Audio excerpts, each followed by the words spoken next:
선지자 학개와 스가랴가 이스라엘의 하나님의 이름으로 유다와 예루살렘에 거주하는 유다 사람들에게 예언하였더니 스룹바벨과 예수아가 일어나 예루살렘에 있던 하나님의 성전을 다시 건축하기 시작하매 하나님의 선지자들이 함께 있어 그들을 돕습니다.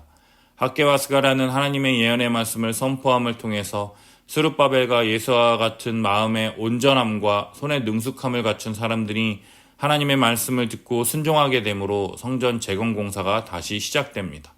그때 유브라데 강 건너편 총독 다뜨네와 스달보스네와 그들의 동관들이 다 나와 그들에게 이르되 누가 너희에게 명령하여 이 성전을 건축하고 이 성곽을 마치게 하였느냐 하기로 우리가 이 건축하는 자의 이름을 아뢰었으나 하나님이 유다 장로들을 돌보셨으므로 그들이 능히 공사를 막지 못하고 이 일을 다리오에게 아뢰고 그 답장이 오기를 기다렸더라. 강 건너편에 있는 총독과 관리들이 누가 명령하여 성전을 건축하였느냐 하는 물음에 장로들은 하나님께서 돌보심으로 공사를 막지 못하고 다리오에게 글을 쓰고 답장이 오기를 기다립니다. 글의 내용이 무엇이냐? 우리가 유다도에 가서 지극히 크신 하나님의 성전에 나아가 본즉 성전을 큰 돌로 세우며 벽에 나무를 얹고 부지런히 일하므로 공사가 그 손에서 형통하옵기에 우리가 장로들에게 물어보기를 누가 너희에게 명령하여 이 성전을 건축하고 이 성곽을 마치라고 하였느냐?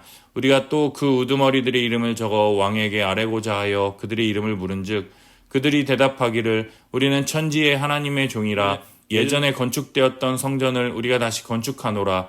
이는 본래 이스라엘의 큰 왕이 건축하여 완공한 것이었으나 우리 조상들이 하늘에 계신 하나님을 노엽게 하였으므로 그들이 갈대아 사람 느부갓네살의 손에 넘기심에 성전을 헐며 백성을 사로잡아 바벨론으로 옮겼더니 고레스 원년에 왕이 조서를 내려 이 성전을 다시 건축하게 하고 느부갓네살이 하나님의 성전 안에서 금 은그릇을 옮겨다가 바벨론 신당에 두었던 것을 꺼내어 그가 세운 세스바살 총독에게 내주고 이 그릇들을 가지고 예루살렘 성전에 두고 하나님의 전을 제자리에 건축하라 하며 예루살렘 성전 지대를 놓았고 그때로부터 지금까지 건축하였사오나 아직도 미치지 못하였나이다 하였으니 왕이 좋게 여기시거든 왕의 보물정각에서 조사하사 고레스 왕이 조서를 내려 하나님의 성전을 다시 건축하라 하셨는지 보고 왕은 이 일에 대하여 왕의 기쁘신 뜻을 우리에게 보이소서 말합니다.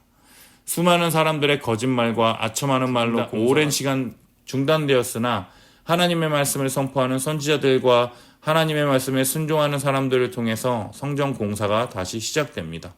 그리고 하나님의 돌보심을 통해서 장로들이 대답하여 정말로 그러한지 살펴보고 기다림을 하는 동안 계속해서 성전이 재건되는 것을 볼 수 있습니다.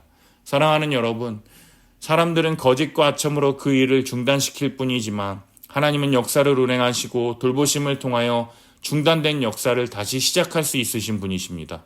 고레스 원년에 고레스 왕에게 명령하여 기록된 역사책이 증거가 되어 다시금 성전 재건이 시작될 수 있기 때문입니다. 사랑하는 여러분, 하나님이 세상을 다스리시며 돌보시는 전능하신 하나님이십니다. 그 하나님이 우리와 오늘도 함께 하시며 우리를 돌보신다는 믿음으로 우리에게 주어진 하루의 삶을 거룩하며 순종하게 나아가시기를 예수님의 이름으로 축복합니다.